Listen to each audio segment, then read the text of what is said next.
Tungejua tulikuja we found when you have already taken off. Tukapata mmeshaanza. But the moment we stepped here, Lakini tulipoingia hapa, we saw the joy of people who were welcoming us. Tuliona furaha ya watu walipokuwa kukaribisha. In their eyes I was seeing Jesus Christ. Katika nyuso yao nilikuwa naona Yesu Kristo. Hallelujah. Can we clap for that for Jesus? Hallelujah. Tumpigie Yesu makofi.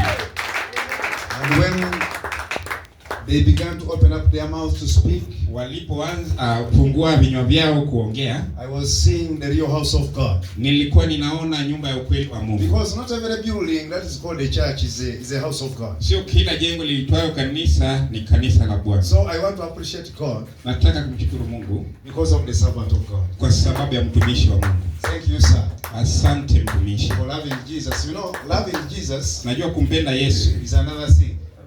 Ni jambo lingine. And obeying Jesus, na kumtii Yesu, is also another thing. Ni jambo jingine tena. And working for him, na kumtendea kazi. But sure, at the moment I entered here and I saw him speaking. Lakini nilipoingia hapa nikamuona nikamsikia akiongea. You are a man of God who have a destiny that is in God. Wewe ni mtu wa Mungu ambaye ana hatima ndani ya Mungu.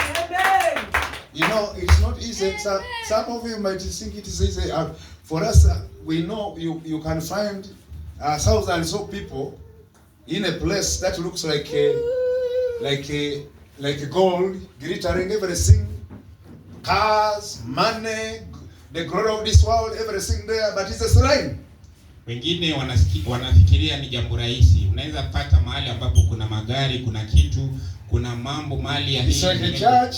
Ni kama kanisa. All the glory of this material of this world is there, but it's not a church. Haya mambo ya utajiri iko, lakini sio kanisa. It's a shrine, no demons.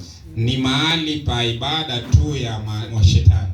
But when you have a pastor, lakini ukiwa na mchungaji, a man who speaks the truth, mtu ambaye anaongea ukweli, a man who speaks the word, and you see your life being transformed, changing each and every moment. Anayeongea neno na unaona maisha yako inabadilishwa kila wakati. Love him and bless him. You will never remain the same. Mpende na mbariki, hautabaki jinsi ulivyo. Thank you, Samia. I'm blessed. Asante, nimebarikiwa. Wacha kumpigie makofi mazuri. Mtumishi wa Bwana. Hallelujah. Hallelujah. Hallelujah. I want to appreciate first of all the worship team. Nataka kushukuru kikundi cha ibada na sifa. Let me tell you, they bless my soul. Wacha nikwambie walibariki nafsi. Let us clap for them. Hebu tuwapigie makofi. Hey. You know these people you are having. Unajua mambo ambayo these are real vessels, anointed vessels. Haya ni viungo ambavyo vimepakwa mafuta. They bless me. The presence of God was so wonderful. I don't know how you came, and I don't want to lead our sister. May God bless you more, anoint you more, and you are blessed. You are going far. Hallelujah. Hallelujah. So I want to appreciate you, people of God. Nawashukuru watu wa Mungu. And I wanted to appreciate the woman of God. She has gone out. Namshukuru pia huyu mtumishi wa Mungu ameenda. Because there is no way I could be here. Hakuna jinsi nilivyokuwa weza kuwa hapa without the grace of God through her. Bila ya neema ya Mungu kupitia yeye. I believe from today, ninaamini kuanzia leo, I am no longer a stranger. Mimi sio yule ambaye si. By the time I will be finishing, nitakapomaliza, you will be saying you are our friend. Utasema ya kwamba uko na rafiki. You are our brother. Ni wewe ni ndugu yangu. So by name I'm Mwesigwa David Newman. Jina lake ni Mwesigwa David Newman. I come from Uganda. Natoka Uganda. I come from Kampala. Natoka Kampala. And I'm a missionary in Kenya. Na mimi ni missionary Kenya. In Kenya we began a church here in 2005. 2004. Tulianza kanisa hapa Kenya 2004. In Nairobi, in a place called Githurai 44. Kule Githurai 44 Nairobi.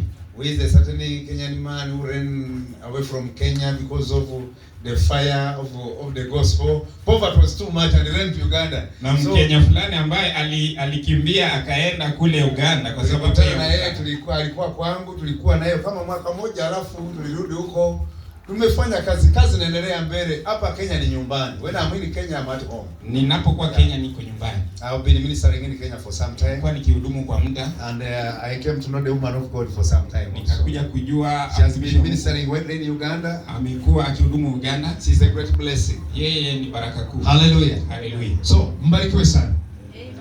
You can just see in a 1 minute time to your neighbor, look into his eyes or her eyes and smile. Jirani na mtabasamu na yeye mwambie. Smile to her or him and tell him, my brother, my sister, I love you. Nimekupenda. And when I look deep in your eyes, ninapoangalia uso wako, I see Jesus in you. Ninaona Yesu. Come on, can you say like that? Hebu mwambie hivyo. Yes, say something, say something. Mwambie hivyo, mwambie jirani. I want everybody, kila mtu amwambie mwenzake. Even younger men, look at your brother. Shika mkono and tell him, when I look into your eyes, vijana mwambie ninapokuangalia, I see Jesus. Ninaona Yesu. I don't see the devil there. No, I see Jesus. Hallelujah. Hallelujah. Hallelujah. Hallelujah. Praise the Lord. Bwana asifiwe. Let us pray. Heavenly Father, we bless your name, Lord.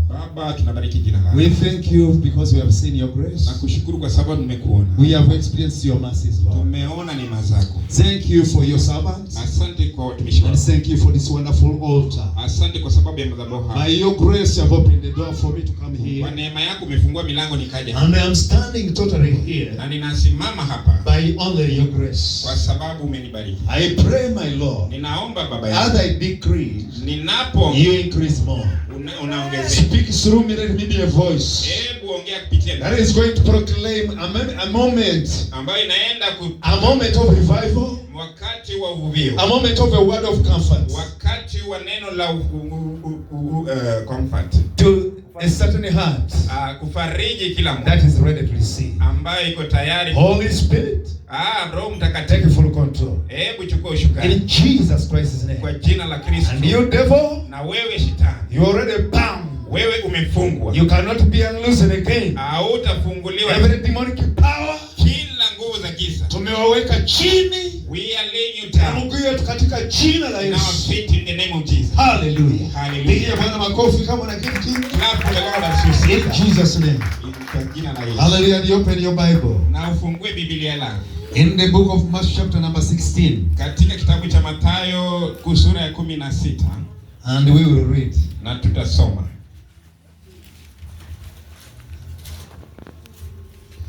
My Bible says in verse 13. Biblia yangu inasema mstari wa 13.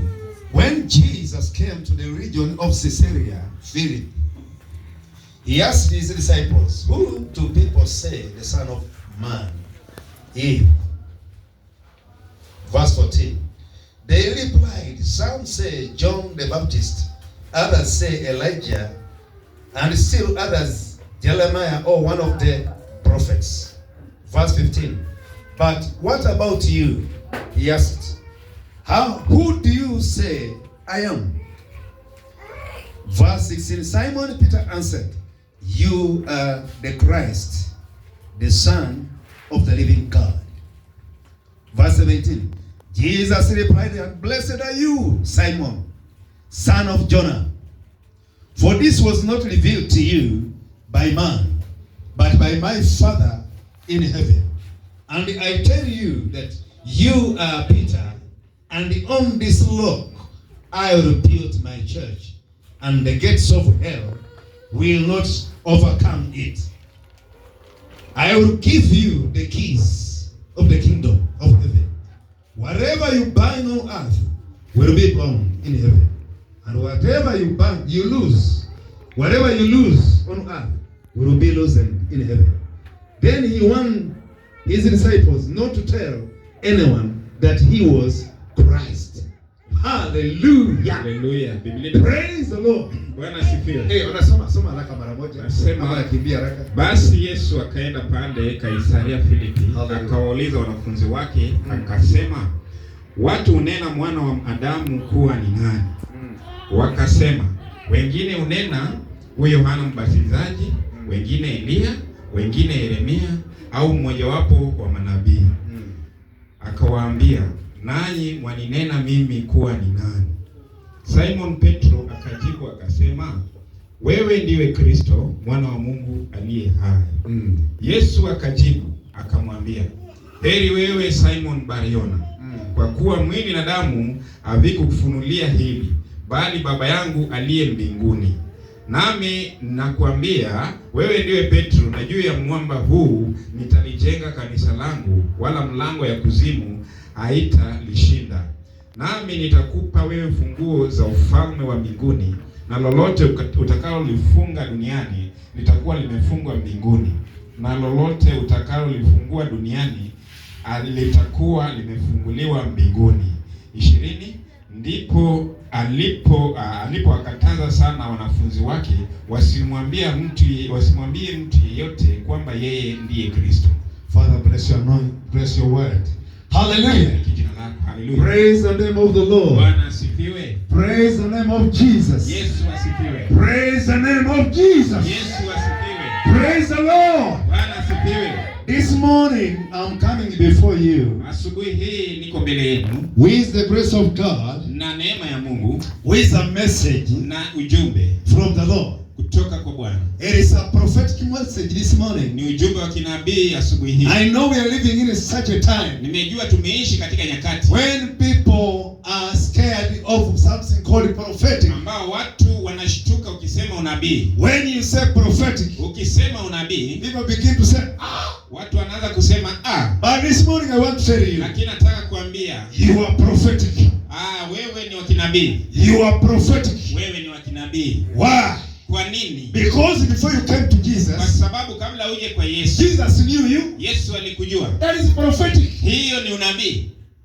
Before anything happens, kabla kitu itendeke, there is something has to be said first. Kuna jambo ambalo lazima litamke kwanza. We have here the word of God. Tuko na neno la Mungu hapa. The word of God is prophetic. Neno la Mungu ni la kiunabii. When you come to understand the word, unapo ufahamu in a prophetic way, katika njia ya unabii, it will begin to work for you. Itaanza kukufanyia kazi. People hate the word. Watu wanalichukia neno. People are scared of the word. Watu wanaogopa neno because they don't see it in a prophetic way. Kwa sababu hawaitazami kwa njia ya unabii. They see it as a letter. Wanaiona kama nyaraka. The Bible says the letter kills. Wanasema, Biblia inasema ya kwamba barua inaua. But the spirit gives life. Lakini roho inapeana uzima. Now where is the spirit of God? Mahali roho ya Bwana iko, there is the power of prophecy. Kuna nguvu za unabii.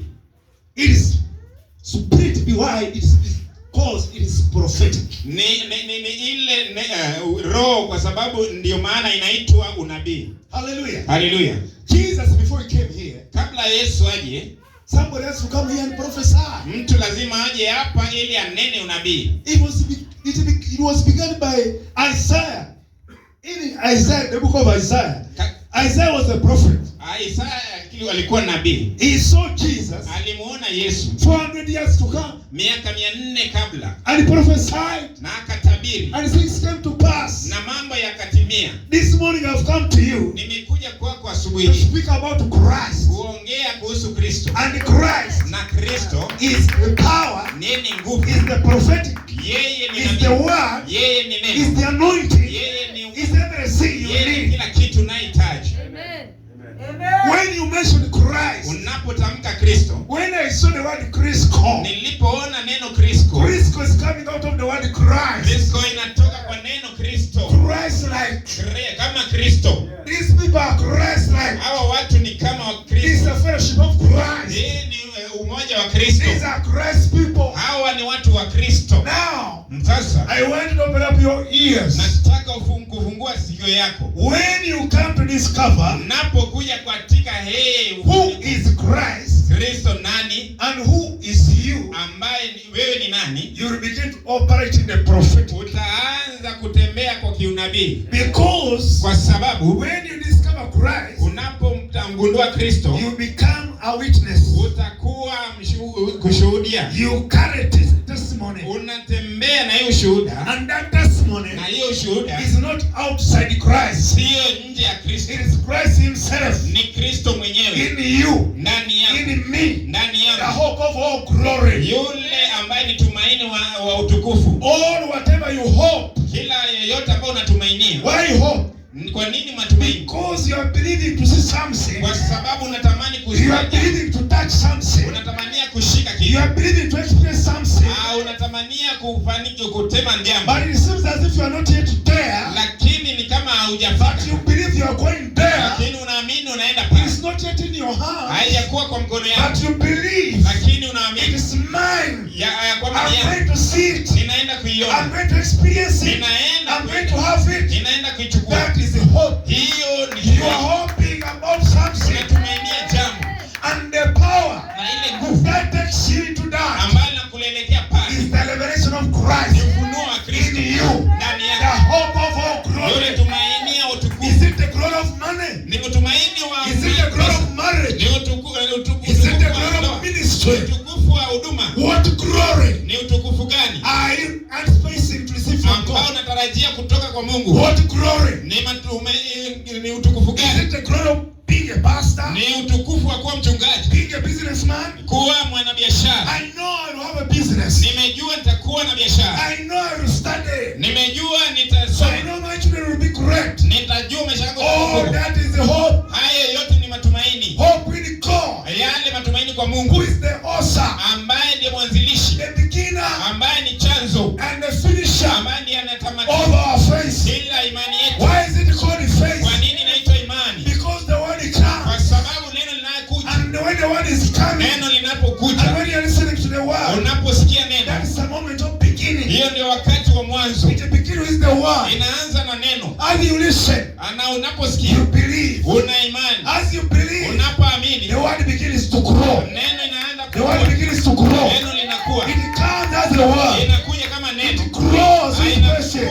It grows with endurance. Inakuwa. It grows with understanding. Inakuwa na It kufahamu. grows with obedience. Inakuwa na utii. The word manifests in the physical. Neno inatimika kwa uasilia. The word came in the womb. Neno ilikuja kwa tumbo. The word came in the mouth of a prophet. Neno ilikuja kutoka kwa kinywa cha malaika. And then it came in the womb. Na ikakuja ndani ya tumbo. All those moments. Katika nyakati hizo. The word was already here. Neno lilikuwa pale. The word was growing. Neno lilikuwa inakuwa. Then time came. Na neno wakati the word was manifested. Neno in reality. Katika ukweli. And the word was touched. Na neno likaguswa. And the word was felt. Neno likahisiwa. And the word revealed the power. Na neno likatoa nguvu. Tell your neighbor. Kumwambia that word. Hiyo neno is in me. Liko ndani yako. That word. Hilo neno is Jesus Christ. Kristo Yesu. Jesus is in this word. Yesu niko ndani ya neno lake. In the beginning. Mwanzo hapo mwanzo. There was the word. Kulikuwa na neno. And the word. Na neno was with God. Ilikuwa na Mungu. And the word. Na neno became God. Ikawa ni Mungu. And the word. Na neno became flesh. Ikawa ni. And the word. Na neno was in our midst. Ilikuwa ndani yetu. I don't know where somebody is here. Kwa nini mtu aseme?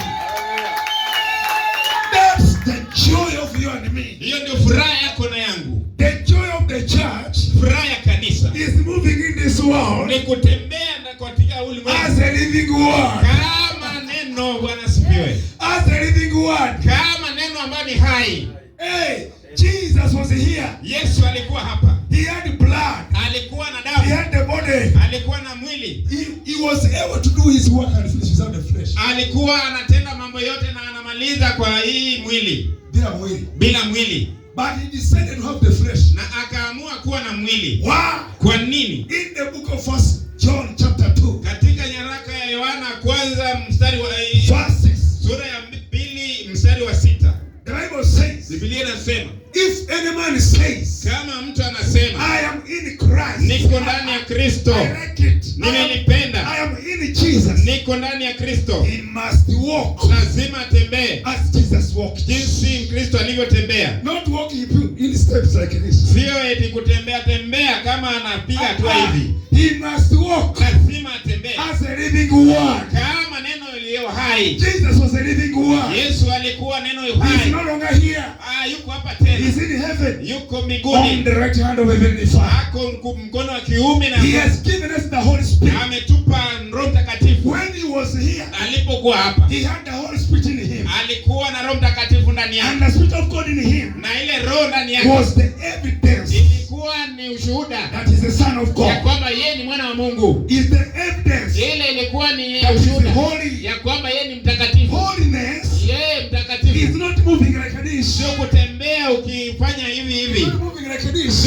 kutembea hivi. Putting on long clothes. Ama kutembea na nguo ndefu ndefu. Holiness is having the Holy Spirit ni kuwa na Roho Mtakatifu in you. Ndani yako. Hallelujah. You can be tough like Elijah. Unaweza kuwa but when the Spirit of God is in you, na wakati Roho Mtakatifu wewe ni mtakatifu. Amen. Holiness, utakatifu, is the evidence, ile ni ushuhuda of the presence of the Holy Spirit. Ushuhuda ya uwepo wa Roho Mtakatifu ndani yako. Any man how gentle he is, yeyote ambapo ni mnyenyekevu, how calm he is, ambapo ni mtulivu, but without the Spirit of God in him, bila Roho Mtakatifu ndani yake, even though he's not a thief, hata yeye si mwizi, even if he's not a fighter, hata yeye si mpiganaji, but without the Holy Spirit in him, bila ya Roho Mtakatifu, he's not holy. Yeye si mtakatifu.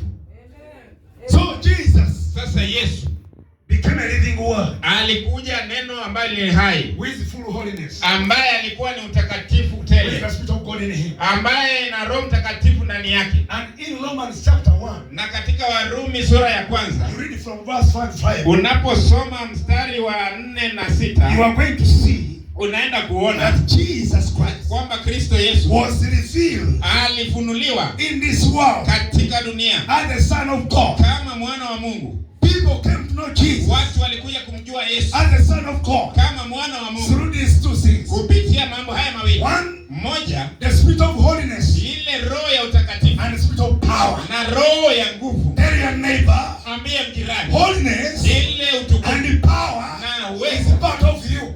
Niko na wewe, ni sehemu yako. Amen.